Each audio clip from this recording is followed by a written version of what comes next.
Voilà, chers amis, bienvenue à toutes, bienvenue à tous. Merci de nous retrouver pour cette nouvelle séance de l'atelier Ténois. On est au cœur d'une semaine bien entendu particulière, puisqu'on est au cœur, vraiment, en cet instant, au cœur de la semaine de Hanouka, et que dans la tradition juive, on s'apprête ce soir à allumer la 6e bougie. Alors on va allumer dans un instant des bougies dans ce cinéma qui devient une fois par mois notre maison d'études Ténois. Et ça va être l'occasion, bien sûr, de chanter ensemble. Alors, j'espère que vous êtes chauffés la voix. On va chanter. Alors, il existe des dizaines de chants de Hanouka. Et tous ces chants, ou presque, liés à Hanouka, parlent de lumière, de joie, d'huile, de ce qu'on célèbre cette semaine, beaucoup d'huile à Hanouka. Et on va chanter dans un instant le plus célèbre des chants de Hanouka qu'on chante quand on allume ces bougies, Maoz Tzur, un chant qui veut dire rocher de notre salut. Je crois qu'on vous a copié même les paroles en translittéré et en hébreu sur la page que vous avez devant les yeux. Ce chant de Hanouka, il résonne particulièrement, je pense, cette année. Ce chant dit, en réalité, à travers ces différentes strophes, là vous n'avez que la première, ce chant dit qu'à chaque génération surgissent des gens qui tentent de nous détruire. Et dans le chant, ils sont nommés à travers des moments historiques, des Romains, des Grecs, des Perses, Aman, etc., des temps différents de l'histoire juive ou de l'histoire biblique, avec des combats qu'il a fallu mener. Mais le poème dit aussi qu'il existe toujours pour nous Maoz Tzur, un rocher de salut, la force d'un rocher, d'une pierre qui peut nous abriter. Alors on va en chanter maintenant le premier paragraphe. L'air est extrêmement connu, je vous invite à y prêter attention dans un instant. Beaucoup de gens connaissent cet air, mais la plupart des gens ignorent d'où il vient. Quelle est son origine? Quelle est son histoire? Alors vous savez quoi? Si vous êtes sage, à la fin de ce cours, je vous révélerai le secret de ce chant. Ça, c'est pour vous obliger à rester jusqu'au bout. On va allumer ensemble les bougies. Si vous souhaitez vous lever, c'est voilà, le texte est juste sur vos feuilles. On allume ce soir la 6e bougie. On commence toujours de la gauche vers la droite quand on allume les bougies, puisque on commence avec un premier jour à droite, de droite à gauche, l'hébreu se lit ainsi. Et on allume la dernière bougie, la 6e, puis la 5e, puis la 4e, 3e, seconde et première.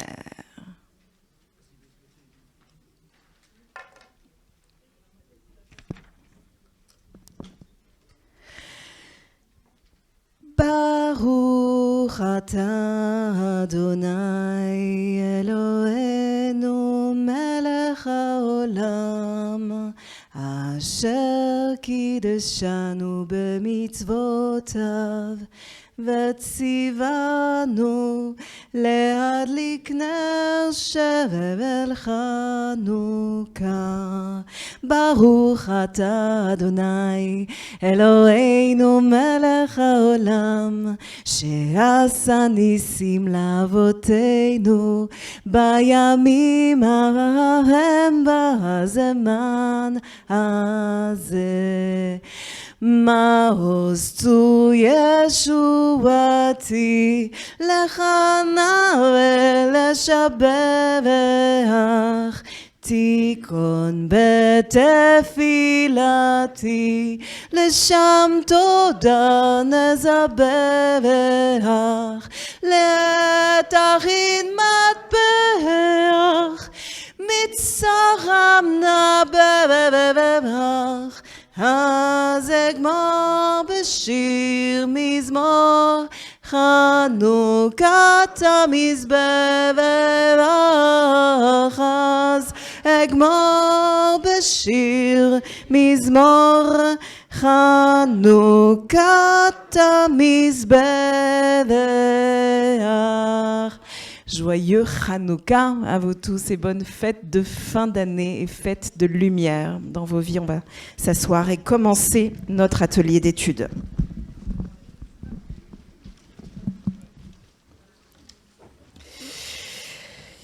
Je voudrais commencer, chers amis, effectivement, en évoquant cette fête de Hanouka. Elle a je crois, une résonance particulière aujourd'hui. Chaque année, on fête à cette saison de l'année la fête de la lumière. Elle est toujours cette fête célébrée quand il fait nuit dehors, quand il fait sombre. En fait, il y a pas que dans la tradition juive qu'on vit ça. Il y a beaucoup de traditions religieuses où il y a une fête de lumière qui est associée d'une manière ou d'une autre à la période du solstice d'hiver, à la période où le monde est plongé dans l'obscurité. Mais je crois que beaucoup d'entre nous, cette année, ont le sentiment que jamais la fête de Hanouka n'avait autant résonné pour eux, que le sentiment d'obscurité est si puissant autour de nous ou à l'intérieur de nous que chacune de ces flammes vient en fait raconter quelque chose d'un peu inédit et dit notre sentiment de noirceur ou de ténèbres autour de nous, ou peut-être dit l'espoir qu'une lumière revienne pour nous ou dans le monde. Et je crois que c'est d'autant plus important cette année de penser ou de méditer sur le sens de cette fête, sur ce qu'elle symbolise, mais aussi sur ce qu'elle raconte historiquement. C'est une fête que beaucoup de gens pensent connaître, ou ont une vague idée de ce que peut être Hanouka dans la tradition juive. Il y a beaucoup de gens qui pensent que c'est un genre de Noël juif, un moment où les gens non seulement allument des bougies, mais se distribuent des cadeaux. C'est intéressant parce qu'à l'origine, à Hanouka, on n'est pas du tout censé se donner des cadeaux. C'est une évolution assez tardive. En fait, je pense que c'est une sorte de pure jalousie vis-à-vis des chrétiens qui s'offrent des cadeaux à Noël. On dit souvent, on l'a dit parfois en étudiant ici la haine des juifs, l'antisémitisme, on a dit que les antisémites sont souvent jaloux des juifs, mais on a ici une vérité différente, c'est qu'à Hanouka, les juifs sont assez jaloux des chrétiens, et comme les chrétiens offrent des cadeaux le 24 décembre, eh ben, on s'est dit qu'on allait faire mieux, et qu'on allait offrir pas un soir de cadeaux, mais 8 soirs de cadeaux.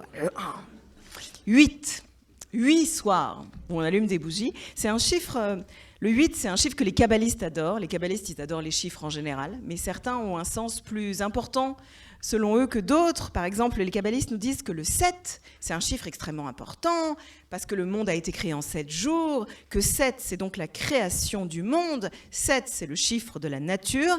Et donc, évidemment, le 8, qui est 7 plus 1, c'est l'au-delà de la nature. C'est le surnature, et donc le surnaturel. Il considère que c'est le chiffre du miraculeux, le chiffre d'un au-delà des temps messianique, ce qu'on perçoit naturellement. Et c'est intéressant que le même symbole ou presque soit utilisé en mathématiques. Vous le savez, ce chiffre 8 penché est ce qui représente l'infini, une forme d'au-delà du décompte. Je ne sais pas si vous connaissez cette image, il y a une image que j'aime beaucoup et qui pourrait très bien illustrer à sa manière la fête de Hanouka. Je crois qu'elle devrait plaire aux psychanalystes s'il y en a dans la salle.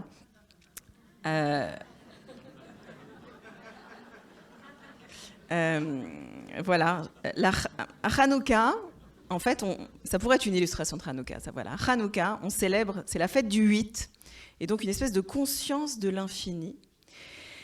Mais pas seulement. Pas seulement, parce qu'il y a aussi à Hanouka, évidemment, une commémoration qui est purement, strictement historique dans cette fête. Et pour le comprendre, ça nécessite un petit flashback historique, ce qu'on va faire maintenant, grâce à une photo d'époque qu'on va vous présenter. Je vais vous raconter maintenant brièvement ce à quoi fait référence historiquement la fête de Hanouka. La scène se passe en moins 168 avant notre ère, donc on est au IIe siècle avant notre ère, donc il y a plus de 2000 ans, à un moment où le royaume séleucide, qui est un royaume hellénique, hellénisé, règne sur le Proche-Orient, donc une influence grecque sur le Proche-Orient. À cette époque, dans cette région, un homme est aux commandes, un homme qui est un empereur local, un César local, un empereur qui s'appelle Antiochus, en hébreu, Antiochus. Et Antiochus, il ne se prend pas pour n'importe qui. On le sait puisque, à cette époque, il se fait appeler Antiochus Épiphane, Antiochus Épiphane, c'est-à-dire Antiochus, révélation de Dieu, rien que ça. Et ce leader fait campagne pour ce qu'on appelle...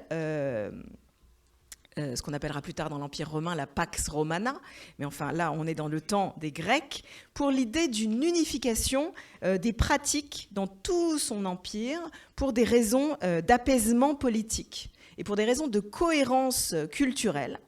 il cherche à unifier les pratiques, à unifier les croyances sur son territoire. C'est un projet politique un peu problématique qui va donc lancer une première rébellion dans la province de Judée.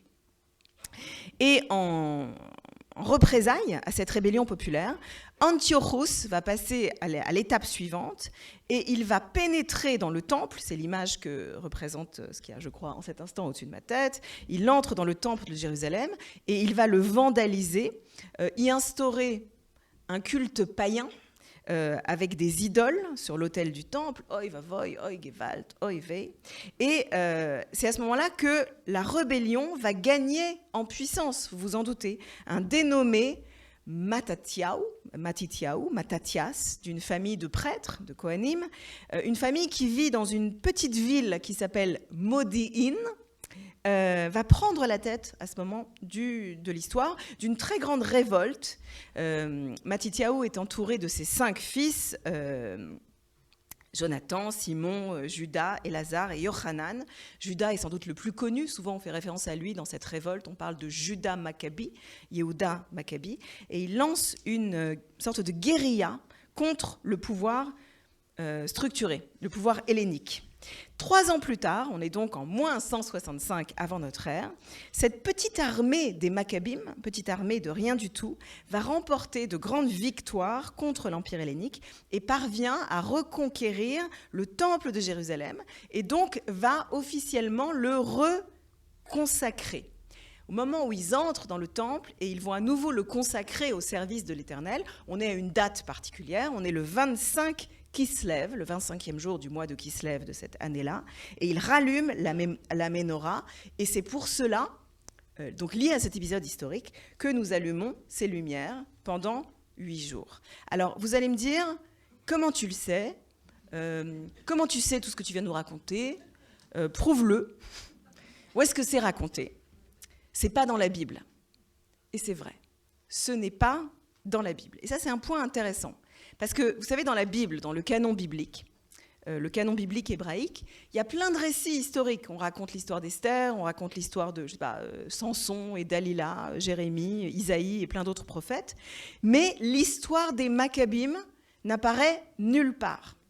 L'histoire des Maccabim, telle que je viens de vous la raconter, apparaît dans un autre livre qui n'est pas dans la Bible, dans ce qu'on appelle en hébreu un sefer chitzonim, c'est-à-dire un livre extérieur.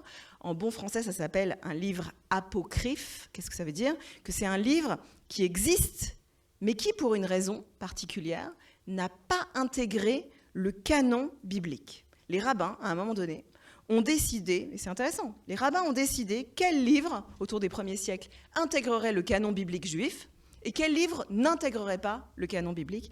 Et les Maccabim, les livres des Maccabim, n'ont pas passé le standard. Les rabbins les ont rejetés, ça n'intègre pas le canon biblique. Ce qui est encore plus intéressant, c'est que le livre des Maccabim a intégré le canon biblique chrétien. Donc dans les Bibles chrétiennes, il y a l'histoire des Maccabim, mais pas dans les Bibles juives. Alors ce livre qui est donc écrit en hébreu a été traduit en grec, et on se pose forcément la question, et je suis sûre que vous vous posez cette question, c'est comme si les rabbins avaient un problème avec ce livre, ou un problème avec cette histoire. Immédiatement, j'en suis sûre, vous vous posez aussi une autre question. Pourquoi on fête Hanouka alors si les rabbins ont un problème avec cette histoire ? Pourquoi ils ont jugé bon de l'exclure de la Bible et on en a quand même conservé le souvenir ? La réponse, c'est que cette histoire est racontée ailleurs. L'histoire est racontée ailleurs, mais un tout petit peu autrement. Et voilà que dans le Talmud, qui est donc la littérature rabbinique par excellence, cachère pour les rabbins, eh bien, on lit une autre histoire. Et c'est formulé dans le traité Shabbat de la manière suivante. Si vous ouvrez le traité Shabbat, un des traités du Talmud, folio 21b, il est écrit, pour parler de Hanouka, il nous est raconté la chose suivante. Nos rabbins ont enseigné, les 8 jours de Hanouka commencent le 25 Kislev. Parce que c'est alors que les Grecs pénétrèrent dans le temple et profanèrent toutes les huiles. Vous savez que pour allumer la Ménorah, il fallait des huiles particulières, des huiles pures et consacrées et fabriquées de façon extrêmement glatte cachère. Et lorsque la dynastie des Maccabim, la dynastie hasmonéenne, remporta la victoire, ils cherchèrent et ils ne trouvèrent qu'une fiole d'huile, une petite fiole d'huile scellée par le grand prêtre. Elle contenait suffisamment d'huile pour brûler une seule journée. Un miracle a eu lieu et elle a brûlé pendant 8 jours. Alors, l'année suivante, on a établi une fête où le Hallel, des chants de louange, des psaumes de louange et des hymnes de gloire sont chantés. Vous voyez, le chandelier, vous comprenez la situation, avait été éteint par les Grecs. Il fallait absolument qu'il soit rallumé. Mais pour qu'il puisse être rallumé, pour que le temple soit à nouveau consacré, il fallait trouver la bonne huile, première qualité, pressée à froid. Et les Maccabim ont alors trouvé une toute petite fiole, simple fiole qui aurait dû brûler pendant 1 jour, incroyable, abracadabra. L'huile est apparue, le miracle a pointé le bout de son nez, la menorah a brûlé pendant 8 jours. Vous l'avez compris. Laissez-moi reformuler un peu différemment. Le livre des Maccabim, qui raconte ces événements d'un point de vue plus historique, ne parle absolument pas de fiole d'huile. Le livre des Maccabim ne parle absolument pas d'huile. Il ne parle pas de miracle. C'est la même histoire, mais ce n'est pas du tout la même histoire. C'est la même chanson. Il faut que j'arrête avec les chansons de Claude François. Non, parce que ça fait déjà quand même plusieurs ateliers ténois que ça devient un peu pathétique. Alors, je reviens au livre des Maccabim et au Talmud, qui ne racontent pas la même histoire, mais qui nous parlent tous les deux de Hanouka. Donc évidemment, surgit dans votre tête maintenant une nouvelle question, parce qu'on va de question en question, c'est très rabbinique. Nouvelle question, pourquoi les Maccabim célèbrent-ils 8 jours de Hanouka alors qu'ils ne parlent nulle part d'un miracle qui aurait duré 8 jours ? Pourquoi le livre des Maccabim suggère-t-il 8 jours de célébration s'il ne fait référence à aucun miracle qui aurait permis à la menorah de brûler pendant 8 jours ? Vous me suivez ? S'il n'y a pas de miracle d'huile qui dure 8 jours, il n'y a aucune raison de fêter pendant 8 jours. On aurait pu fêter pendant 1 jour, comme à Noël, ou 2, ou 5, ou 12. Quelle est la réponse ? Eh bien la réponse, elle est donnée autrement dans le livre des Maccabim.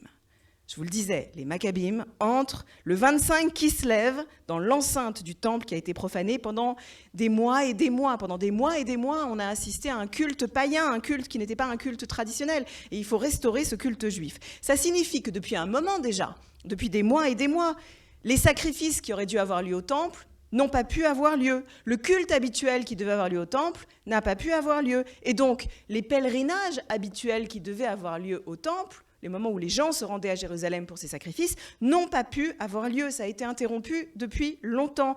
Impossible de se rendre à Jérusalem pendant une longue durée.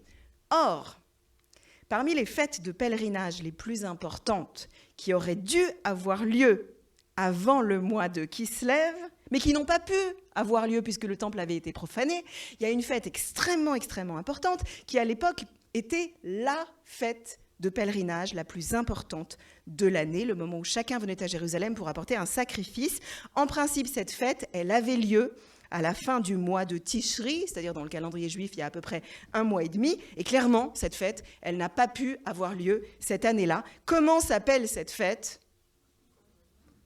Sukkot, c'est bien, il y en a qui suivent. À la fin du mois de Tishri, et c'est le cas jusqu'à aujourd'hui, le 15e jour du mois de Tishri, on entre dans la fête de Sukkot, qui à l'époque était une fête de pèlerinage. Et la fête de Tishri, elle dure combien de jours ? Je vous le donne en 1000. 8 jours. Le livre des Maccabim écrit donc la chose suivante. Les combattants victorieux, après leur victoire, donnent une instruction extrêmement claire par courrier. Ils envoient un courrier à tous les Juifs de la région. Et dans ce courrier, il est écrit la chose suivante, et c'est ce que le livre des Maccabim nous dit. Lettre des Juifs de Judée aux Juifs d'Égypte, l'email de l'époque. C'est pourquoi nous vous invitons à célébrer en Kislev la fête des cabanes.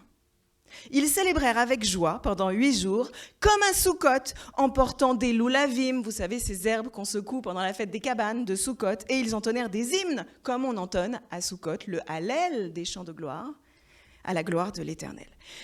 Alors, c'est très déstabilisant. Mais je vous résume la situation. Si quelqu'un, dorénavant, vous demande pourquoi on offre des cadeaux pendant 8 jours, la réponse est « parce qu'on est jaloux des chrétiens ». Plus sérieusement, si quelqu'un vous demande ce que les Juifs fêtent à Hanouka, la vraie réponse, c'est qu'ils fêtent Sukkot. Alors vous riez. On dirait une blague juive, mais en fait, ça n'en est pas une du tout. Comment répondre de façon tordue et compliquée à une question qui est apparemment très simple et évidente? Voilà, à Hanouka, en fait, on devrait se dire « joyeux Sukkot ». Voilà, pour complexifier un peu les choses. Ça me rappelle, j'ouvre une toute petite parenthèse, ça me rappelle un jour, je vous raconte une anecdote très personnelle, un jour où ma fille, qui devait avoir à l'époque 5 ou 6 ans, est rentrée de l'école en larmes. Elle m'a dit qu'elle s'était disputée avec sa meilleure amie pour une question religieuse. Elle m'a dit, ma copine dit que Dieu est chrétien. Et moi, je lui dis que Dieu est juif. C'est moi qui ai raison, hein, maman?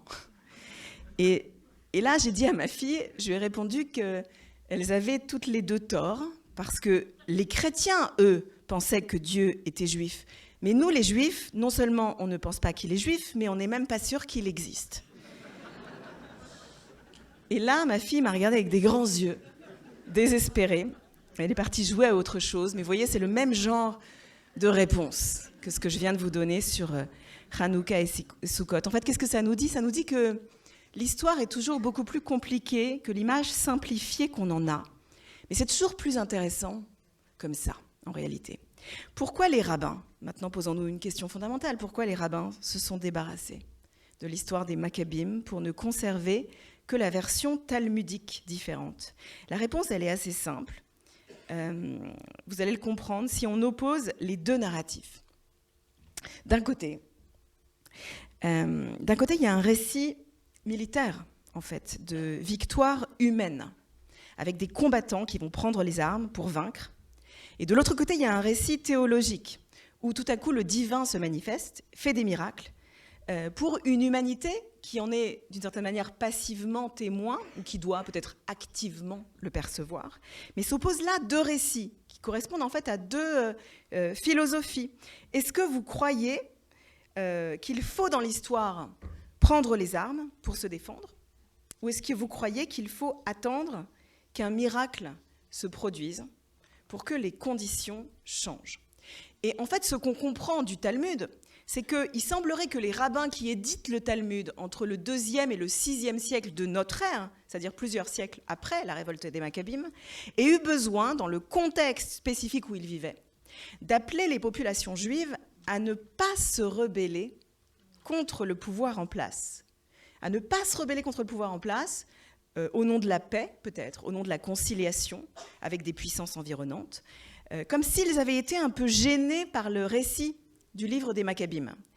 Mais on comprend aussi très bien que dans d'autres contextes, par exemple, au début du sionisme politique contemporain, eh bien, on est à tout prix voulu réhabiliter l'autre récit de Hanouka, qui est un récit de prise en main de son destin par une force juive qui pourrait être victorieuse, qui a de l'espoir et qui instaure en Israël, ça a été le cas au tout début du sionisme, vous savez, on a beaucoup joué sur ce narratif des Maccabim, on a commencé à instaurer des sortes de jeux olympiques qui s'appellent les Maccabiades, et puis on a développé des villes, et notamment une ville qui est devenue très importante aujourd'hui en Israël, qui s'appelle Modi'in, qui porte exactement le nom de Yehuda Maccabi.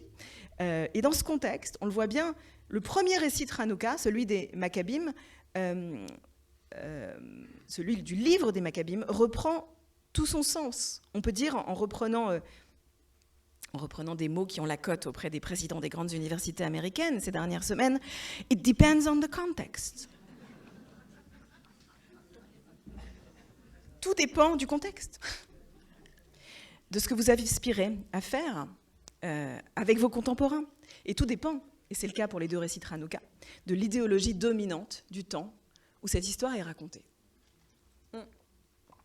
Et on comprend que dans le contexte si particulier que nous vivons aujourd'hui, eh bien, la fête de Hanouka, elle aussi, prend tout à coup un sens différent. Parce que cette année, cette même question, en fait, du double récit et des sources multiples, nous est posée très directement. Est-ce que vous considérez qu'il nous faut assister aujourd'hui à une victoire militaire que tout est entre les mains de combattants sur le terrain qui vont devoir à un moment donné crier victoire pour la suite de l'histoire? Ou est-ce que vous considérez que la lumière doit venir d'ailleurs, c'est-à-dire d'une forme miraculeuse ou pas, plus exactement d'un moment imprévisible de l'histoire, d'un inattendu, de quelque chose qu'une armée seule ne peut pas planifier, quelque chose pour lequel il n'existe pas nécessairement de stratégie claire. Comment faire à la fois triompher la force des Maccabim et rester capable de voir la fiole d'huile briller au-delà de nos espérances? Et cette question ancestrale, je crois qu'elle prend ces derniers jours une résonance très particulière, assez inédite. Après cette introduction, on est prêt maintenant à entrer dans l'étude, pleinement dans l'étude. Je vous avoue que je ne savais pas du tout quel texte vous proposer cette semaine. Je n'avais pas beaucoup d'inspiration, mais j'ai finalement choisi un texte qui m'est cher. C'est un texte qui est assez compliqué, qui est même très compliqué. Je sens que certains parmi vous vont me détester ce soir.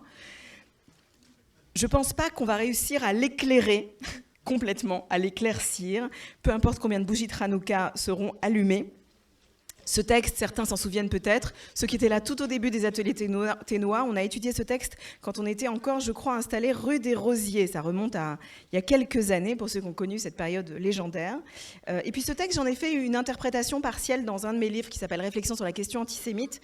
Mais j'ai pensé qu'il était important ce soir de vous le proposer à nouveau. Vous allez voir ce texte, a priori, quand vous allez le lire, vous allez vous dire qu'il ne parle pas du tout de Hanouka. Et c'est vrai, ce texte n'a absolument rien à voir avec Hanouka. Pourtant, on peut trouver des liens thématiques fondamentaux entre ce texte et la fête. Je vais essayer de vous en convaincre, en tout cas. C'est la raison pour laquelle j'ai pensé à lui ce soir.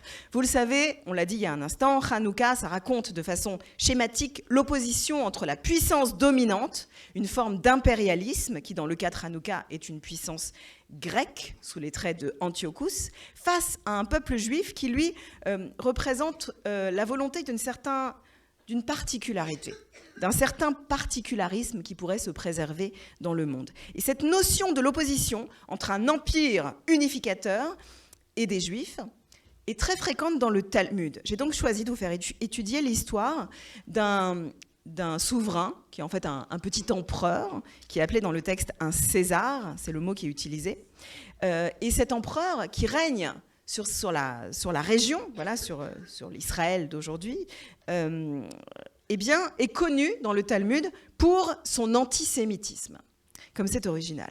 Alors, le mot, bien sûr, est anachronique, le mot antisémitisme apparaît très tard dans l'histoire moderne, mais voilà, cet empereur est connu pour sa haine des Juifs, et son histoire nous est racontée dans le traité talmudique Avodah Zara. Avodah Zara, ça veut dire idolâtrie en hébreu, et c'est un traité qui se consacre beaucoup, en général, aux pratiques idolâtres. Et on nous dit que cet empereur s'appelle Antonin, fils de Séverus.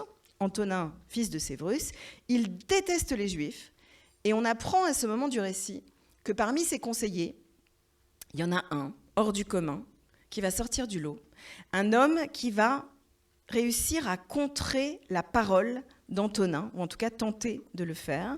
C'est un héros, d'une certaine manière, que le Talmud va encenser. Et cet homme différent, ce conseiller de l'empereur, s'appelle Ketia bar Shalom. Ketia bar Shalom, voilà, prénom, nom, Ketia bar Shalom. Alors, on suppose qu'il n'est pas juif, puisque pourquoi est-ce qu'un empereur antisémite aurait choisi comme conseiller un juif? Ça n'a aucun sens. Donc, il a un nom étrange, un nom qui sonne juif, mais apparemment, il ne l'est pas. Et il y a une conversation très particulière entre eux qui nous est racontée dans le Talmud, qui nous permet donc de réfléchir aux relations entre un conseiller, entre un roi antisémite et son conseiller. Voilà, si vous avez un plan de carrière et vous voulez devenir conseiller ou ministre d'un leader antisémite, ce texte est pour vous. Alors, je vais vous le lire en araméen. Il y a de l'araméen et de l'hébreu dans le texte. Il y a les deux, comme c'est souvent le cas dans le Talmud. Il y a un mix particulier d'araméen, langue vernaculaire de l'époque, et des passages en hébreu. Donc, je vous invite, comme d'habitude, à vous poser 1000 questions parce que vous allez devoir en parler en Chavruta dans un instant. Peut-être qu'il y a des gens qui ne sont jamais venus. Voilà comment ça va se passer, une Chavruta. Je lis ce texte avec vous maintenant et je le traduis. Mais ensuite, vous allez devoir vous tourner vers la personne assise à vos côtés ou faire des petits groupes de 2, 3 ou 4, peu importe, pour essayer de démêler ce texte. Pas pour y trouver des réponses, parce que vous n'aurez pas de réponse, mais pour vous poser la question de qu'est-ce que ça vous inspire ? Quelles questions ça suscite en vous ? Quels sont les éléments qui vous gênent, les éléments qui vous inspirent, les éléments qui vous plaisent ? Ou qu'est-ce qui ne vous plaît pas dans ce texte ? Quelles sont les répétitions troublantes ? Qu'est-ce qui est manquant ? Qu'est-ce qui est superflu ? Toutes ces questions sont bonnes. Donc je vous lis le texte maintenant dans une traduction approximative et ensuite je vous laisserai travailler une vingtaine de minutes autour de ces questions qui seront les vôtres. Katia bar Shalom, Mahi. Mais qui est donc Katia bar Shalom ? Il y avait, ou il était une fois, un Kisra, un César, un empereur, qui détestait les Juifs. Amar laho lechashive de malchuta, et un jour il dit aux importants du royaume, si je devais utiliser une image de Hanouka, un jour il dit aux huiles du royaume. Mishealalo nima beraglo. En fait, il leur pose une question. Celui qui a une ulcération sur la jambe, yikatena veirie, est-ce qu'il doit la couper, la jambe, et vivre? Oyanichena veyitztaer. Ou bien est-ce qu'il doit la laisser comme ça et souffrir? Amrulo yikatena veirie. Et tous lui dire, il doit la couper et vivre. Amar lao Katia bar Shalom, et c'est là où Katia bar Shalom entre dans la discussion et dit Chada de lo yecholta lao lekulo. De un, tu ne peux pas t'en débarrasser complètement. Tu ne pourras pas en finir ou t'en débarrasser complètement. Bien entendu, vous entendez que le texte, il manque des éléments. À vous de deviner de quoi on parle, de qui on parle, de quoi il est question. Dirtiv, parce qu'il est écrit, et là Katia bar Shalom cite un verset biblique du livre de Zacharie, qui est d'ailleurs le livre qu'on lit à Hanouka, qui arba ruchot shamayim parasti etrem, il est écrit comme les 4 vents du ciel, je vous ai dispersés, dit l'Éternel. Là, il parle du peuple juif. Maïke amar alea. Alors, que peut-on dire sur ce verset? De badratun be arbaruchot, haike arbaruchot. S'il s'agissait de les disperser aux 4 vents, il n'aurait pas été écrit comme 4 vents. N'ayez pas peur. Et la keshem she'if shar leolam belo ruchot, et de la même manière que le monde ne peut pas exister sans vent, car if shar leolam belo Israël, il ne peut pas exister non plus sans le peuple d'Israël. Amarlo, le roi, le César, lui répondit, mais mar shafir ke'amarta, comme tu as bien parlé, avec l'accent yiddish, comme tu as parlé beau. Mais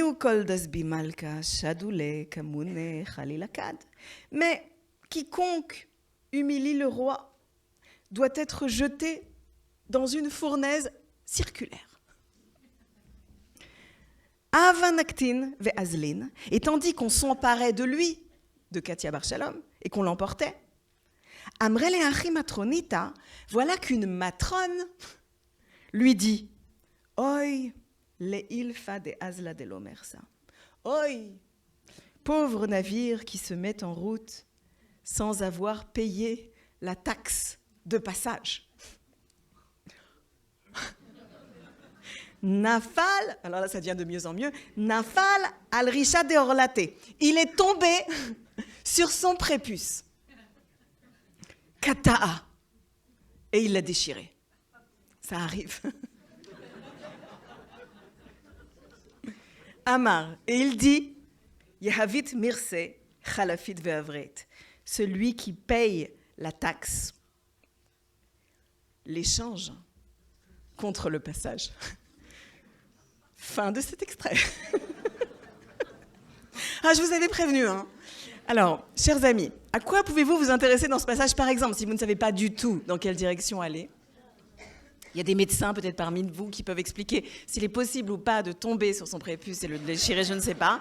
Mais vous pouvez aussi décider d'aller dans une autre direction. Par exemple, vous posez la question de c'est quoi ces noms bizarres que portent ces gens dans le texte? C'est quoi ces comportements bizarres de ces gens dans le texte? C'est quoi ces métaphores bizarres?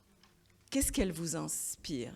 Dans quel registre de métaphores? Il y a beaucoup de métaphores et d'allégories dans ce texte.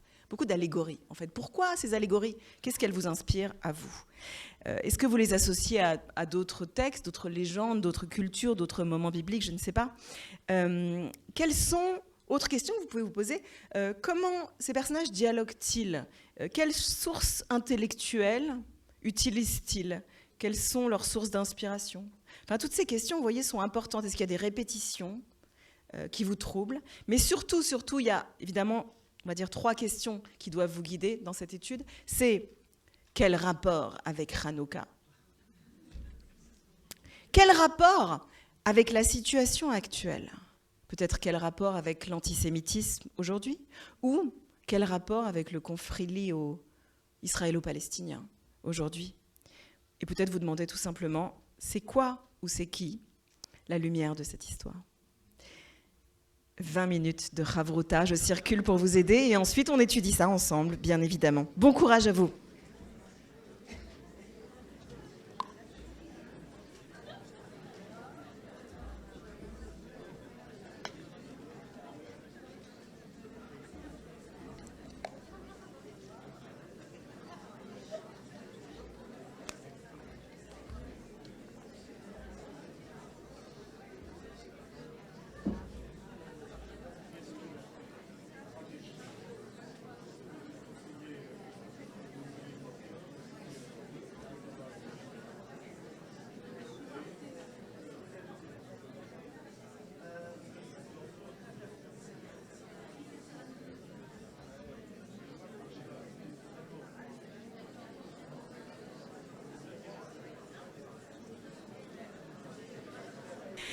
Chers amis, je vais vous proposer d'interrompre là la Chavruta. Je sais, c'est difficile et c'est frustrant parce que vous êtes partis très très loin. J'ai entendu des choses passionnantes et parfois surprenantes. C'est toujours intéressant. Il y a des gens qui s'engagent dans une direction plus allégorique. Il y a des gens qui ont toujours une lecture ultra sexuelle des textes. Et donc voilà, je vais passer la parole aux uns et aux autres. J'espère qu'ils ne seront pas intimidés et qu'ils oseront la partager avec nous. Donc, comme toujours, la consigne est la même. Si vous pouvez parler brièvement, de façon à ce qu'un maximum de gens puissent intervenir ce soir et nous livrer leur réflexion de Chavruta. On commence tout de suite. Voilà, Diane, je t'en prie. Bonsoir. Bonsoir. Alors, donc, nous, comme je pense beaucoup de gens ici, on s'est dit que l'ulcération dont parlait l'empereur, c'était les Juifs, et que il voulait sous-entendre que d'une façon ou d'une autre, il fallait se débarrasser des Juifs pour ne pas continuer de souffrir. Et en fait, Katia bar Shalom, il a très bien compris ce qu'il insinue, et on pense que Katia bar Shalom, c'est un Juif caché, un peu comme un Maran. Pour pouvoir être conseillé auprès de l'empereur, il ne l'affirme pas, mais il l'est. Et comment on sait qu'il l'est? Parce que d'abord, il cite des textes juifs, il cite la Bible, mais en plus, il en parle à la façon du Talmud, c'est-à-dire qu'il va décortiquer chaque mot. Alors, il n'a pas dit comme aux 4 vents, enfin, il n'a pas dit dispersé aux 4 vents, mais comme les 4 vents, etc. Donc, comme dans le Talmud, on pourrait le faire, on se dispute et on discute à propos d'un simple mot. Et donc là, l'empereur, il s'est bien rendu compte qu'il avait affaire à un juif, et à un juif qui en plus se rebelle. Et donc c'est là que nous, on a vu le lien avec Hanouka, c'est qu'on a d'une part cette rébellion, et d'autre part, le miracle inattendu qui arrive quand même, parce qu'il tombe sur son prépuce qui se déchire, c'est quand même un miracle inattendu. Heureusement qu'on ne fait pas ça tous les jours. Ça n'arrive pas tous les jours, c'est ça. Et donc, on lui enlève, enfin une partie de lui s'enlève, et donc il devient un juif complet, et non plus un juif caché. Donc en perdant une partie de lui-même, il devient complet. Et donc c'est sa façon à lui de payer sa taxe, donc envers Dieu et non pas envers l'empereur, cette circoncision, d'accepter l'alliance avec Dieu. Et grâce à ça, donc, il est protégé par Dieu. Ok, merci beaucoup à ce premier groupe, bravo. Donc effectivement, on soulève l'idée de cette ulcération. C'est intéressant, en français, on dit aussi « je suis ulcéré » par quelque chose quand on veut dire « je suis irrité ». Donc cette ulcération aurait quelque chose à voir avec la haine des Juifs. Il est ulcéré par les Juifs. Si on ne comprend pas de façon littérale une blessure dans le corps, c'est comme si les Juifs constituaient pour lui cette blessure. Alors il y a la théorie ici développée que Katia Bar Shalom serait un maran, serait juif. Est-ce qu'il y a des gens peut-être qui ne pensent pas du tout ou qui se sont engagés dans une autre direction qu'ils veulent bien partager avec nous? Oui. Merci, bonsoir. Bonsoir. Alors nous, on ne sait pas s'il est juif à la base, mais il s'appelle Bar Shalom, donc il y a la paix, il y a la notion de paix dedans, et peut-être qu'en fait, il appelle à la raison l'empereur en lui expliquant qu'il pourra monter, il pourra descendre, il pourra faire tout ce qu'il veut, essayer d'en tuer 10, essayer d'en tuer 100, essayer d'en tuer 1000. Comme le vent est une énergie, et en plus là il y en a 4, qui est plus forte que les humains, il n'arrivera jamais à détruire le peuple d'Israël. Et on s'est posé la question, on s'est dit pourquoi il lui dit tu as bien parlé, et pourquoi il se sent humilié. Et peut-être qu'il se sent humilié parce que justement face à une parole de paix et une parole de raison, on peut se sentir très péteux quand on a la démonstration, même si ça ne nous fait pas plaisir, la démonstration de la voie de la paix et de la raison. Et après, intéressant. Et peut-être qu'après, alors après, on n'a pas trop compris l'histoire de pourquoi une matrone qui est... Très bien. Bah, peut-être d'autres vont poursuivre là. Très bien. Donc vous nous faites avancer aussi sur cette idée que peut-être l'empereur apprend qu'il ne pourra pas se débarrasser des Juifs parce qu'ils sont comme les 4 vents, c'est-à-dire pour reprendre une célèbre phrase antisémite, ils sont partout. Et on ne pourra pas, comme le vent, en venir à bout ou l'enfermer quelque part. Et effectivement, on a l'impression qu'il y a une forme d'humiliation insupportable. La parole de Ketia arrive pour cet empereur comme humiliation, peut-être comme une forme de castration par la parole, quelque chose qui devient pour lui totalement insupportable et le force à se débarrasser de ce conseiller de façon violente. Alors, est-ce qu'il y a d'autres qui veulent poursuivre pour la matrone ou autre Alors, chose? la matrone. Oui, je vous en prie. Oui. Je rebondis juste sur la matrone. Donc, oui. Nous, on ne sait pas s'il était juif ou pas, mais on est parti du principe qu'il était plutôt pas ou qu'il ne le savait pas. Et on s'est posé la question de la matrone. Et la matrone, pour nous, c'était, en définitive, elle lui donnait vie en disant « pauvre navire qui se met en route sans avoir... » C'est-à-dire qu'en gros, tu as déjà fait des trucs, mais maintenant que tu te mets en route, il faut que tu ailles au bout. Et c'est comme si elle lui donnait naissance. Voilà, la matrone, c'était la femme qui donne naissance.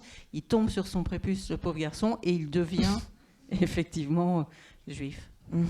Très bien. Donc la question de la conversion. Alors ici, on voit qu'il y a plusieurs théories. Donc, dans le premier groupe, considérait qu'il l'avait toujours été, et d'autres considèrent que peut-être il le devient comme une conversion pure et simple. Peut-être qu'il y a des groupes ici qui considèrent qu'il ne l'est pas, ni au début, ni à la fin. Peut-être certains groupes se demandent aussi pourquoi matrone, pourquoi ce mot. C'est une référence très hellénique. Est-ce qu'elle est juive aussi, cette matrone, ou pas du tout? Voilà, je ne sais pas. On poursuit. Qui a le micro maintenant? Moi, je voulais juste rebondir sur ce que vous avez dit par rapport aux 4 vents, parce que c'est ce que Raphaël Antoven disait aussi sur les Juifs, où on a peur des Juifs parce qu'on ne peut pas savoir qui c'est dans la salle, et un peu comme un vent. On me dit qu'il y a des Juifs dans la salle. Mais du coup, voilà, c'est pour moi, il se sent humilié et je pense qu'il a eu peur.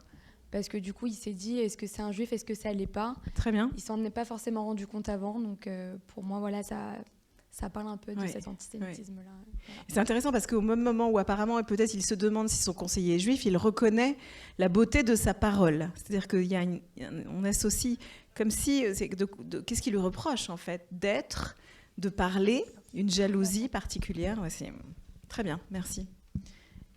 Oui. Oui. Oui. Au départ, l'empereur ou le roi se montre comme complètement démagogue en utilisant une métaphore qui a beaucoup été utilisée au XIXe siècle, la métaphore du corps politique conçu de façon biologique. Très bien. Et donc, il fait cette image et tous lui dire la couper et vivre. Et Katia Bar-Shalom a eu le courage de dire l'inverse. Et donc, c'est peut-être la parenté avec Hanouka d'être capable de résister à l'assimilation totale. Comme à Hanouka, on a résisté à l'assimilation grecque, à la négation de soi. Alors bien sûr, on revient au corps, mais en passant par le vent, par le navire, etc. On sort un peu de cet enfermement biologique scandaleux, en fait. Très bien. Merci. Effectivement, cette image de l'ulcération, elle a été présente aussi dans l'histoire de l'antisémitisme, tout au long de l'histoire, l'atteinte au corps et au corps social. Oui. Oui, bonjour. Alors nous, on s'est intéressé à 2 points en particulier. D'abord, Katia Bar-Shalom. On trouve que dans le nom Katia, il y a le côté cut. Donc on se demandait si justement, quelque part, ce Katia Bar-Shalom, il ne vient pas accomplir son destin de juif en tant que... parce qu'il va couper, en fait, ce prépuce. Et donc, c'est d'une certaine manière un circoncis en puissance. Et donc, le deuxième point, ça concerne cette fameuse phrase « pauvre navire qui se met en route sans avoir payé la taxe de passage ». Nous, on a imaginé justement que ce passage, c'était comme le Styx, en fait, qu'on traverse à l'époque grecque et qu'il faut payer le passeur avec une pièce, normalement. Et là, en l'occurrence, c'est le prépuce qui est donné en échange pour pouvoir passer... Très bien. Effectivement, merci de nous rappeler cette... Je pense que l'allégorie, effectivement, navigue sur les eaux de la mythologie hellénique. Ce bateau, cette traversée vers le monde des morts, il est a priori mené vers sa mort, Ketia. Et merci aussi de nous dire, en fait, non seulement Ketia ressemble à Cut, mais c'est ce que ça veut dire. En hébreu, il y a quelque chose à voir avec la coupure, la déchirure. Oui, dans le nom Ketia. Je pense 2 points qui nous ont intéressés avec la personne à ma gauche, c'est que dans un premier temps, les dés sont pipés.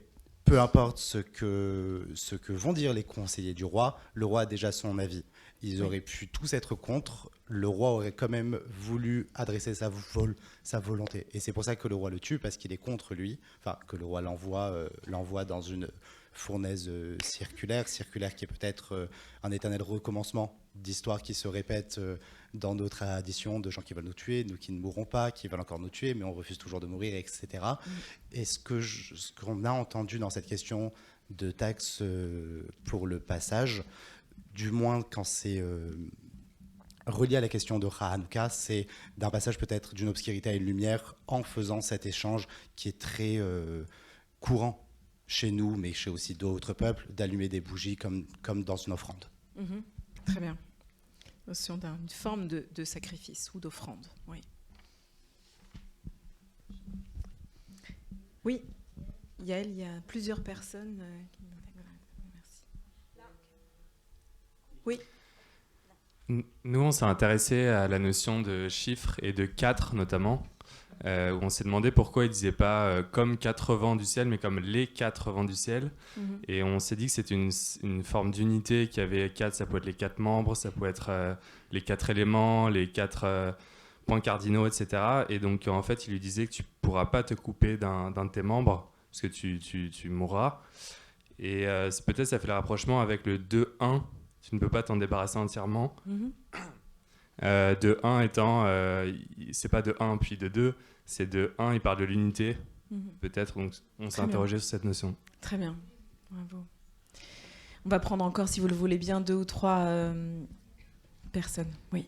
Oui, il nous a semblé plusieurs choses. La première, c'est que Katia Bar-Shalom, dans son nom, un petit peu comme dans Yona, le prophète Yona, on met tout de suite l'identité de son père, fils de la vérité pour Yona, mais fils de la paix.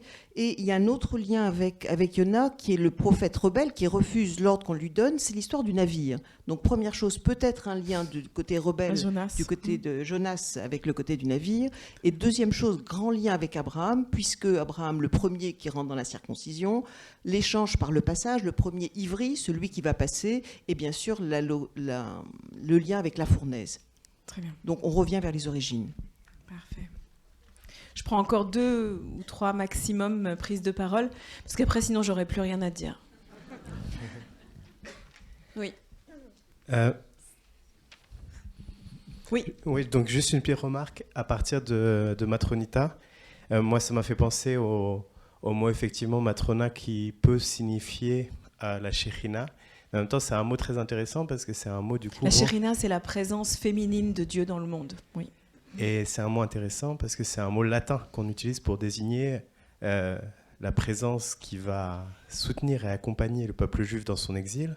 Donc la Shekhinah, dans le Talmud, ce n'est pas encore une réalité théologique. Et du coup, ici, en fait, elle est liée au passage et au navire qui va s'en aller. Donc je vois une référence possible à la conversion de Katia Bar Shalom, puisqu'il y a cette histoire de taxe donc, qui a été dit tout à l'heure avec le prépuce qui court. Et elle lui dit en quelque sorte, peut-être, tu as été avec nous là maintenant, mais tu dois être dans le même bateau que nous, et il faut payer la taxe. Mmh.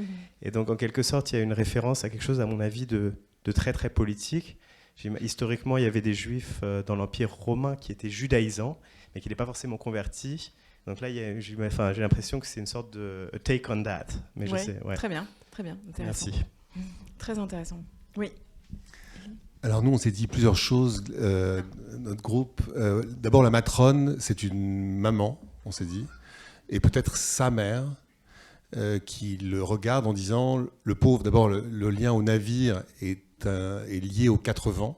Donc lui, il est sur le chemin presque du judaïsme, et pauvre navire qui se met en route sans avoir payé la taxe de passage, mais il n'est pas encore juif, soit parce qu'il ne le sait pas, soit parce qu'il ne l'assume pas, soit parce que la famille... peut-être un peu à la manière de Moïse ou même Joseph, enfin, il fait partie d'une forme d'intelligentsia, mais pas encore juive ou pas encore judaïsée. Donc elle le regarde en disant, en fait, le pauvre, il va mourir alors qu'il n'est pas encore juif. Et puis là, il va payer la taxe de passage en devenant juif, en déchirant son prépuce. Et l'autre chose par rapport au prépuce, c'est qu'il y a 2 coupes. Il y a la coupe de l'ulcération, c'est-à-dire que c'est une coupe qui détruirait le peuple juif.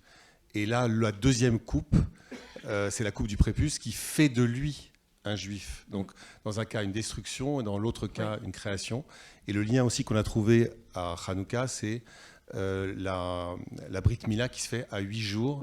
Donc, il y a une histoire de 8 jours. Ouais. Effectivement, les 8 jours de la Brit et les 8 jours des miracles. Dans les 2 cas, c'est une référence au 7+1. La Brit Mila a lieu dans le temps de l'infini, potentiellement un temps messianique. Voilà, encore une personne. Je veux conclure après. Je vais être rapide. 2 points qu'on a relevés. Le premier, c'est les 80, qui peut peut-être faire référence à Sukkot, où on secoue très bien aux 80. C'est grâce à ma grand-mère qui était à côté de moi. C'est exactement ce qu'on fait avec le loulav, avec les branches, exactement. On les secoue dans les 80. Oui. Donc ça fait peut-être référence aussi à ce que vous avez dit tout à l'heure avec Hanouka et Sukkot. Et le deuxième point, c'est, je fais référence à ce que vous avez dit aussi en introduction. Est-ce qu'il doit la couper et vivre ou la laisser et souffrir ? Ça me faisait penser aux 2 images qui étaient là, entre l'interprétation avec les bougies et l'interprétation avec la guerre. Est-ce qu'on doit laisser souffrir, c'est-à-dire attendre plutôt que agir. de agir, exactement. Très bien, voilà. Bravo. On va prendre une dernière intervention. C'est juste peut-être pour rebondir sur quelque chose qui a été déjà dit, que son nom Ktia, c'est le même mot qui va être dit sur le pied, et c'est lui qui dit qu'il ne faut pas couper, mais après il coupe. Et c'est ce que vous avez dit avant, quoi. En fait, il dit qu'il ne faut pas couper le pied, mais il y a une coupure qui se fait sur lui et qui le rend quelque chose d'autre. Mais aussi le fait peut-être que... Je pense que peut-être il a réussi à sauver les Juifs, parce qu'on lui dit, tu as bien parlé, mais tu vas te faire tuer. Alors qu'en fait, il y a aussi un mouvement où lui, il se fait couper pour sauver un autre corps. Alors, comme une forme de sacrifice. Peut-être. Oui, voilà. Et est-ce que ça marche ou ça marche pas, cette idée de couper quelque chose pour sauver le reste. Alors Ouais. peut-être oui, peut-être non. Dans tous Oui. les textes. Parfait, très bien. Je vais reprendre à partir de là, si vous le voulez bien. Pardon pour ceux qui n'ont peut-être pas eu le temps de partager leur Havrota. Je vous remercie tous. En fait, c'est assez passionnant de voir dans quelle direction, à partir d'un texte qui semble si obscur, quelque chose émerge et s'illumine. Alors peut-être, je vais commencer ce déroulé suggéré maintenant d'interprétation, exactement avec le mot que vous avez utilisé il y a un instant. Peut-être il faudrait dire « cut ». Vous savez, comme on fait au cinéma, je ne sais pas, « cut », on coupe. Quand on arrête un tournage, une activité, en fait, on pourrait dire exactement la même chose. On pourrait dire « cut » pour stopper cette Havrota, et ce serait parfaitement approprié parce que, vous l'avez compris, en fait, c'est le mot qui correspond le mieux à tout l'épisode que vous avez sous les yeux, où il n'est affaire que de ça. Il n'est affaire que de coupe et de découpe et de trous d'ulcération et de rupture, de continuité. C'est donc l'histoire d'un empereur ou d'un leader qui se demande comment on se débarrasse d'un ulcère. Il se demande comment on se débarrasse d'une rupture dans la continuité du corps, d'une rupture dans la continuité de la peau, d'une ouverture dans la peau, qui donc, comme toute ouverture, menace le corps de contamination. Selon lui, et en fait selon beaucoup d'autres dans l'histoire, c'est un grand classique, c'est ce que le juif représente. Le juif, dans l'histoire, a très souvent été accusé ou perçu comme un élément de rupture, quelqu'un qui crée une disruption, ou une coupure, ou une faille, ou une fente dans la société, un élément de discontinuité. Le juif est perçu comme l'agent contaminant. Vous savez, on lui reprochait au Moyen-Âge de contaminer les puits, etc., ou d'apporter des maladies, la peste, etc. Il est perçu comme un sujet de la faille ou de la faillite du corps social. Il est toujours, et en toutes circonstances, et ça c'est vraiment la constante absolue, l'élément qui empêche la société de s'unir. Du point de vue de l'antisémite, le juif crée le trou. Et il y a forcément une solution de son point de vue. Et c'est la question que pose cet empereur à ses conseillers. Est-ce qu'on peut amputer? Est-ce qu'on peut se débarrasser de lui? Est-ce qu'on peut se couper complètement de lui, de cet élément qui fait trou dans notre société? Et en fait, il pose cette question à ses conseillers. Et c'est une question paradoxale, vous l'entendez, mais il n'y a que Ketia, ou Katia, comme on veut prononcer, il n'y a que Ketia qui semble entendre vraiment ce que dit l'empereur. Il entend, lui, l'absurdité de cet énoncé, parce que l'empereur demande en fait, peut-on se couper d'une coupure? Peut-on se couper d'une coupure? Peut-on se débarrasser d'un bout de son corps et donc créer une entaille pour s'en débarrasser, potentiellement créer une coupure encore plus grande pour se débarrasser de la coupure? La coupure est partout. Cut, cut, cut, cut. Elle est partout dans le texte. Elle est, vous l'avez peut-être remarqué, dans la parole coupée de l'empereur. En fait, l'empereur ne supporte pas, peut-être, qu'on lui ait coupé la parole. On dirait peut-être en français qu'on lui ait coupé la chic. Et elle est dans le corps coupé de celui qui lui tient tête et qui va couper donc son prépuce. Et elle est même, vous l'avez très bien perçu, les uns et les autres, les hébraïsants parmi vous, elle est dans le nom. J'aurais dû être plus sympathique et vous dire ce que signifie le nom Ketia, mais ça aurait été dommage de ne pas vous laisser vous dépatouiller avec cela. Ketia bar Shalom, c'est un nom qui fait très juif, même si apparemment il ne l'est pas dans le récit. Pour les rabbins, il ne l'est pas. C'est intéressant, la lecture traditionnelle, c'est que Ketia bar Shalom n'est pas juif. Il a un nom qui raconte son histoire, comme Yona ben Amitai. En fait, c'est un nom qui vient raconter le rôle qu'il joue dans l'histoire. Ketia, en hébreu, ça veut dire effectivement couper ou détacher. Là, on a inversé droite-gauche, gauche-droite, vous le voyez en français. Ketia, en hébreu, ça veut dire couper ou détacher. Bar, c'est fils de, mais ça veut dire à partir de, ou descendant de, ou venant de. C'est de quelque chose, bar. Shalom, alors shalom, bien sûr, c'est la paix, mais c'est pas que la paix. En hébreu, shalem, ça vient d'une racine qui veut dire complet, intègre. L'homme s'appelle donc, le héros de ce texte s'appelle donc le découpé qui vient de ce qui est complet. C'est un beau nom. Ketia bar Shalom, c'est le découpé du complet. Et ce nom bizarre, qui est un nom de code, ce nom complet, eh bien, permet au lecteur de comprendre un peu l'enjeu de ce récit, Ketia Bar Shalom. Dans son histoire, il est question d'une coupure face à la paix, mais plus exactement, face à une volonté de complétude. Et là, on comprend mieux l'enjeu politique maintenant, le contexte politique de ce texte. L'Empire romain veut faire le shalom. L'Empire romain veut faire la paix. D'ailleurs, il veut faire ce qu'on appelle la Pax Romana. Donc il veut la paix romaine qui consiste à unifier l'Empire, unifier le monde autour d'une culture, autour d'un mode de vie, autour d'un universalisme, autour de quelque chose qui va faire un. Et Ketia arrive et il surgit et il dit non, non, non, non, ça ne marchera pas. Et pour le démontrer, il le dit de cette manière, Chada et de un. Vous voyez bien, il parle, il n'y a pas de et de deux dans le texte ensuite. Ce dont il parle, c'est de la problématique de l'unité, Chada, de l'unification à laquelle aspire le monde où il évolue, le monde dont il est issu. Et il dit à l'empereur, tu ne pourras pas te débarrasser des Juifs parce qu'ils sont partout. Ils viennent démontrer, comme les 4 vents, comme les 4 directions, qu'il n'y a pas et il n'y aura pas de un. De façon plus générale, dans le texte, on le perçoit, c'est comme si le monde qui s'oppose aux Juifs était d'abord et avant tout un monde qui aspire au plein, un monde qui est en quête de plénitude, en quête d'unité, un monde qui veut toujours faire le un au sens du Shalom. Et là, on est dans un écho fort et presque parfait à l'histoire de Hanouka.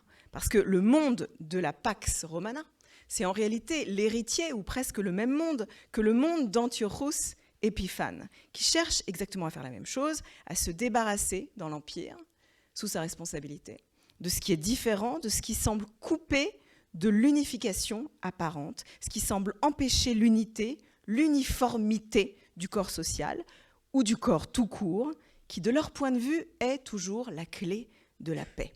Et on le voit à chaque époque, à celle-là, peut-être comme plus tard dans l'histoire, les Juifs sont accusés d'empêcher le un de se faire. Ils sont accusés d'être ceux qui se coupent, dans tous les sens du terme, ou ceux qui créent la coupure dans le monde, la faille, la guerre, le conflit. Et c'est ce qui amène bien souvent la rhétorique antisémite à croire et à dire qu'en se débarrassant d'eux, eh ben, le monde irait forcément mieux, parce que dans le monde, il y aurait du shalom. Dans le monde, il y aurait de la paix et il y aurait du plein. Et dans cette histoire, vous comprenez, la circoncision vient à nouveau raconter la même chose. Le monde hellénique a en horreur la circoncision. C'est un tabou absolu pour ce monde-là de la complétude. Et ça devient le symbole d'un monde qui s'oppose à ce qui conçoit comme nécessaire la coupure ou la différence. Ketia Bar Shalom, l'homme qui vient de ce monde, est, a priori pour les rabbins, un Romain qui fait un chemin qui va l'emmener vers sa propre coupure, qui est peut-être une forme de conversion, mais on n'en est pas vraiment sûr. Il ne passe pas devant un Beddin. Vous voyez, on ne sait pas s'il devient juif dans cette histoire. Mais en tout cas, il va devoir passer quelque part. Dans le texte, c'est un péage, c'est un point de taxe qui nous est décrit.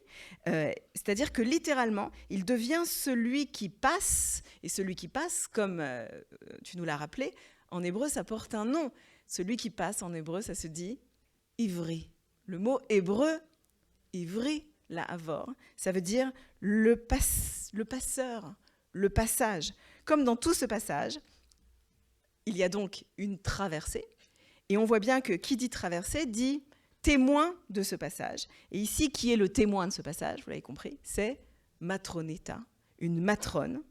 Et c'est intéressant que ce soit elle. Alors effectivement, on peut y voir une image de la Shekhinah comme une sorte de puissance à la fois transcendante et immanente dans le monde qui témoigne de ce passage, de cette transformation du personnage. Mais on peut aussi voir simplement la matrone telle qu'elle est, à savoir un personnage qui est comme à cheval entre plusieurs mondes. Elle parle de passage entre deux mondes, de traversée d'un fleuve. Là, effectivement, il y a une référence claire à la mythologie grecque, à la traversée du Styx, et à l'idée mythologique d'un passage vers un autre monde. Cette femme, elle ne semble pas être juive, mais c'est une matronita, donc elle est elle-même comme... Elle est une femme dans une société très patriarcale, donc elle est elle-même comme une outsider. C'est comme si elle était elle-même coupée, d'une certaine manière, détachée d'une position centrale de pouvoir dans la société. Et donc elle a la possibilité de voir ce que les autres ne voient pas. Elle se tient sur le guet, exactement comme Kétia, lui, se tient sur le guet entre deux mondes, entre la vie et la mort, mais aussi entre le monde romain qu'il a osé critiquer et avec lequel dorénavant il ne pourra plus être Béchalom, en paix, et le monde hébreu vers lequel il se dirige. Ce monde ne veut pas nécessairement dire, entendons-nous bien, qu'il devient juif, mais il devient, et la référence est importante, d'une certaine manière un fils d'Abraham. Il devient un hébreu, Abraham est un hébreu, et Abraham a combattu en son temps l'idolâtrie. Et d'ailleurs, comme par hasard, Abraham a été puni en étant jeté par un empereur dans une fournaise circulaire, selon la légende. Donc on voit bien que Kétia prend le chemin d'Abraham. Il n'est pas nécessairement en train de se judaïser, mais il est clairement en train de s'abrahamiser. Il devient dans cet épisode un fils d'Abraham qui, comme Abraham, passe donc par la circoncision. Donc vous voyez toutes ces références, vous les avez perçues les unes les autres. Mais on reste en suspens de pourquoi étudier ce texte aujourd'hui, à Hanouka et dans le contexte que nous vivons.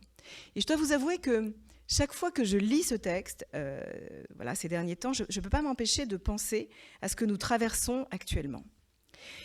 Il n'y a pas d'empire romain ou grec autour de nous, mais ça n'empêche pas le monde, vous le percevez bien, de faire résonner une petite mélodie qui nous est familière et qui ressemble étrangement à celle qui chantonne dans le texte que vous avez entre les mains, une petite mélodie qui prend des formes intéressantes. J'en avais parlé dans mon livre « Réflexion sur la question antisémite » en racontant un sondage qui me semble pertinent par rapport à ce texte, un sondage qui a été effectué il y a quelques années. Je crois qu'il a été effectué en l'an 2000 ou 2003 exactement. Et je suis prête à parier que s'il était à nouveau réalisé aujourd'hui, les résultats de ce sondage ne seraient pas nécessairement différents, ils seraient peut-être même pires. Donc en 2003, un sondage a été publié par la Commission européenne. Et ce sondage plaçait l'État d'Israël en tête d'une grande compétition. Dans ce sondage, on avait invité des personnes, un très large échantillon, des milliers de personnes, à dire quelle était, selon eux, la nation qui représente la menace la plus sérieuse pour la paix dans le monde. Et Israël arrivait, en l'an 2003, à la première place, donc bien devant l'Iran, l'Irak, la Corée du Nord, la Syrie ou la Russie. C'est comme si les Juifs, à travers le nom d'Israël, étaient littéralement accusés, dans ce sondage, d'empêcher le shalom, d'empêcher dans le monde la paix au sens du plein du tout. Ça m'a rappelé la théorie et les propos développés par Jean-Claude Milner, que certains parmi vous connaissent peut-être, dans plusieurs de ses livres. Jean-Claude Milner, notamment dans un article qui s'appelle « Lacan le juif », a écrit la chose suivante. Il a écrit cette phrase: « Par leurs rites et leurs coutumes, les Juifs empêchent qu'on puisse traiter de manière consistante de tous les hommes. Ils rendent impossible l'emploi de l'opérateur tout quand il s'agit des êtres humains. Tant qu'ils survivent, explique Milner, les hommes est une expression mal formée. À moins que pour sauver l'opérateur tout, on ne mette les Juifs en exception. » Alors, cette citation, j'en conviens, elle est un peu complexe, elle n'est pas évidente, mais je voudrais tenter maintenant de la déployer avec vous, car c'est en fait de cette exception que je voudrais parler. On assiste aujourd'hui, je crois, comme on a assisté en d'autres temps et dans d'autres contextes, à une répétition troublante d'un phénomène, une certaine façon de mettre les Juifs à part, de considérer que quelque chose, ça peut être un projet, une idéologie, un empire ou des combats, s'applique à tous, mais pas à eux. Une certaine façon de dire tout ou tous, sauf les Juifs. Comme si, selon les mots de Milner, les Juifs interrogeaient ou menaçaient l'opérateur. Tout, dans la phrase. Alors, c'est pas facile à expliquer, j'en conviens. Pas facile à expliquer. Alors, plutôt que de le faire avec des mots, je vais tenter d'illustrer ma théorie avec de la pratique. Et je voudrais maintenant, pour cela, plutôt que de parler, vous diffuser 2 extraits, très récents. Le premier extrait que vous allez voir maintenant est un extrait humoristique et le deuxième est un extrait plutôt de registre tragique. Le premier extrait est un extrait de fiction et l'autre est un extrait de réalité, mais je vous dis vraiment, je vous mets au défi dans un instant de me dire lequel est vraiment plus surréaliste ou fou que l'autre. Le premier extrait que vous allez voir maintenant est tiré d'une émission satirique israélienne assez connue qui s'appelle Eretz Nehederet et qui produit constamment, et particulièrement ces dernières semaines, des sketchs liés à l'actualité terrible en Israël. Et puis la deuxième vidéo que vous allez voir, c'est la vidéo qui a sans doute été le plus vue cette semaine dans le monde sur les réseaux sociaux, en tout cas très largement vue.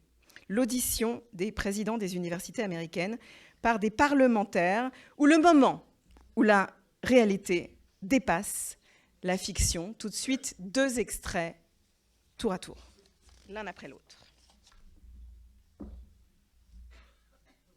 57 days after the October 7th massacre, and amid criticism over its silence about sexual violence, UN Women issued a statement condemning Hamas. The official inquiry started today. The UN Women Organization was founded to ensure the safety of every woman in the world, and we condemn any act of sexual violence. As a woman, I would like to tell you one thing from the bottom of my heart. I believe you. Me too. Thank you. We understand that it's still difficult for you to talk about these events, but it's important that the whole world will know what happened. We raped a lot of women. What? Of course, yes. I understand, okay, but unfortunately, it's a clear case of your words against their word. Which is the same word. Yes, so we don't know if it's enough to prove it actually happened. No problem. We have filmed the whole thing. Do you want to look? No, I don't want to see it. Me too, me too. Oh. I think we have a problem. We have a serious problem with the narrative. The narrative and also the context. It's a press. Okay, so okay. Okay, the committee has examined all the evidence and we have reached our conclusion. It was not a rape. It wasn't? No. It was a rape-resistance. A what? A rape-resistance. A legitimate act of resistance which applies only against Jewish women. Resistance. I like it. Me too. Me too. Great. So it was a pleasure meeting you. And may I say, you both look lovely today. Excuse me, we don't speak like that to women anymore, sir. It was a compliment. It's 2023. They have totally killed Office Romans.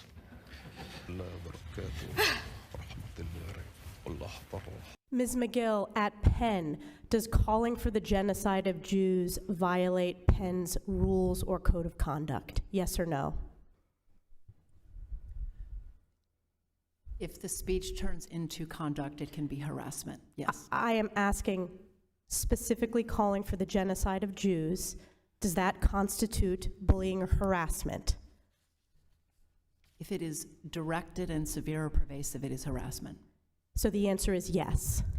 It is a context-dependent decision, Congresswoman. It's a context-dependent decision. That's your testimony today. Calling for the genocide of Jews is depending upon the context.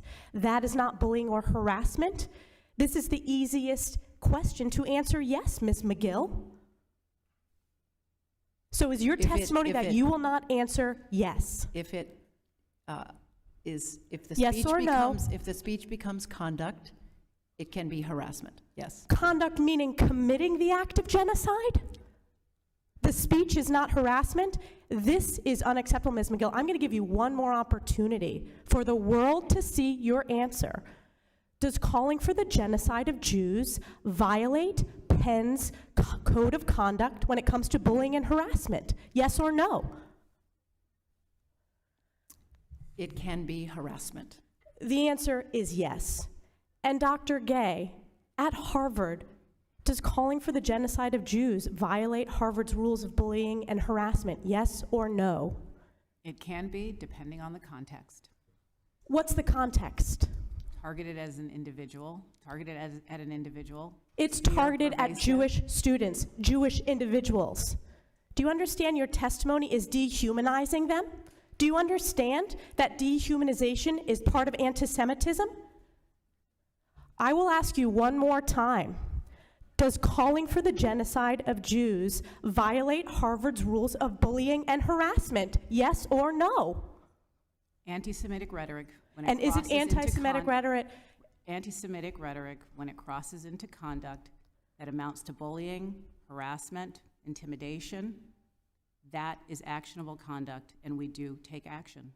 So the answer is yes, that calling for the genocide of Jews violates Harvard Code of Conduct, correct?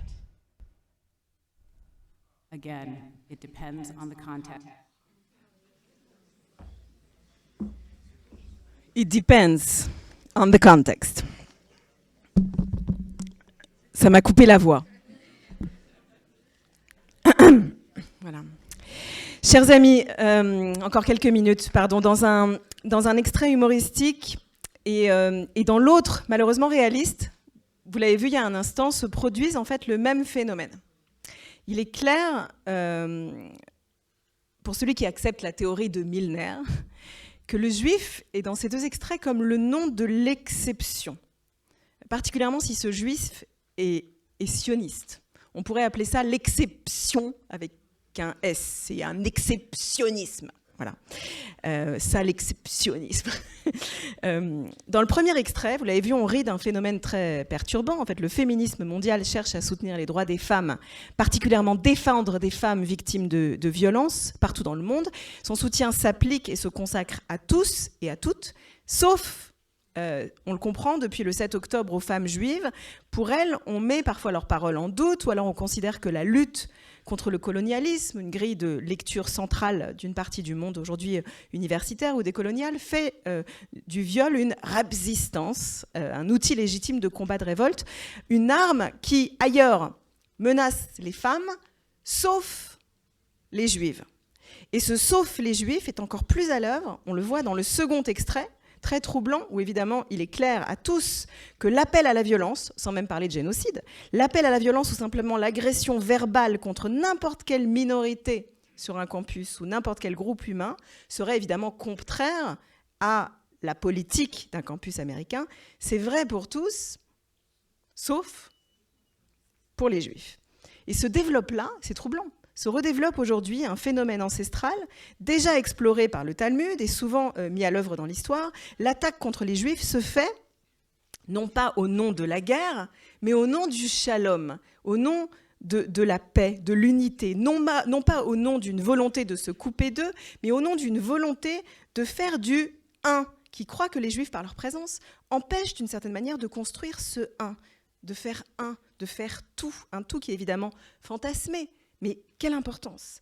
Ah, si seulement il n'empêchait pas l'Europe d'être pure racialement, d'être unie politiquement, c'est ce qu'on disait au siècle dernier. Ah, si seulement il ne contaminait pas les croyances et les puits, comme on le disait au Moyen-Âge. Ah, si seulement il n'empêchait pas le Proche-Orient d'être monolithique, uni et en paix, s'il ne souillait pas par leur présence ou par leur passé ou par leur histoire cette région du monde, alors tout irait bien. Et là est le lien profond, je crois, nous y arrivons, avec la fête de Hanouka, que peut-être certains parmi vous n'avaient pas perçu. Bien des projets et des empires et des religions et des idéologies se sont élevés et se sont construites sur l'idée du tout, sur l'idée d'un tout salvateur, un projet pour tous, un projet pour tout. Ils en ont fait leur vérité, leur chemin de rédemption, leur voie sacrée. Ça a été vrai pour l'Empire romain, pour le christianisme, pendant un temps pour l'islam, pour la philosophie des Lumières aussi, et aujourd'hui pour incontestablement une certaine philosophie woke, telle qu'on l'appelle, au nom des droits des minorités contre des oppresseurs, et un rêve d'universalité et d'un accomplissement de tout ou pour tous, on le sait, part très souvent d'une idée très noble, et presque immanquablement dans l'histoire, ces systèmes, à un moment donné, viennent à buter, à un moment donné de leur histoire, sur le juif. Dans des contextes très très très différents, le juif devient pour eux le nom d'une impossible totalité, selon la théorie de Milner. Alors pour sauver le tout, il faut mettre le porteur du pas tout en exception. Une société qui dit qu'un principe s'applique à tous, sauf aux juifs, elle ne garde pas pendant très longtemps les juifs sains et saufs. Vous l'entendez, quand les antisémites disent que les juifs sont partout, en fait, ils ont raison, mais à une lettre près. Les juifs ne sont pas tout. Ils ne sont pas partout, mais ils sont le pas tout. Ils sont comme garants de la diversité, du fait que tout n'a pas été dit une fois pour toutes, que toute la lumière n'a pas été faite, que tous les sens n'ont pas été révélés, que toute la vérité n'est pas dite. Hanouka, c'est en fait exactement la même histoire.